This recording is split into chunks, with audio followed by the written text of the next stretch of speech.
Biasa-biasa aja. Kan masak sangat pun. Nak kukut ni, kan kukut.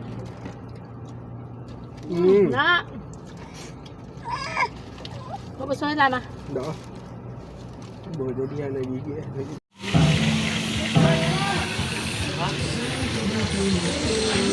Kita makan.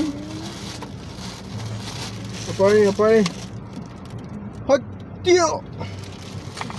Hot. Kita makan dulu. Kita pergi boleh tak? Boleh. Kita makan apa ni? Hot tio. Yes. Ya, beef mozzarella. No. Dia sebut hot. Dia packing gitu tu kan. Senang jalan cerita dia. Hot tio. Bismillahirrahmanirrahim.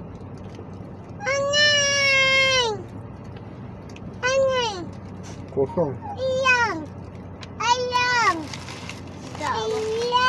Merasa macam Jom solat. Ya, kalau kita solat. Tentu nak apa-apa. Ni sah dah. Nak asal sikit apa? Sat. Kejap. Sabar. Sikit apa? Kau minta je. Saya dia masam-masam. Masam-masam tapi ngap mah. Dia tak rasa inti lagi. Ayah. Ni mozzarella. Beef. Abah. Ayah. Sabar. Dalam kita roti Arab. Kalau kita boleh buat.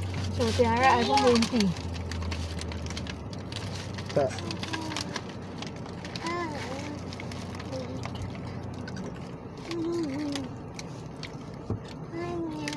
Memang lebih susah ha. Sebab dia tebal. Dia cicah ha. Mama. Nampak lepas tu. Abah. Lihat kenyang-kenyang. Yo. Ni apa tak boleh makan dengan inti dia. Inti dia tu besar tapi masalah dia duduk dalam. Tengah-tengah. Abah. Sekejap ni. Abah. Ya. Abah. Ni rasa inti dia. Abah. Abah. Abah. Abah. Guys. Cicah sedap. Ya.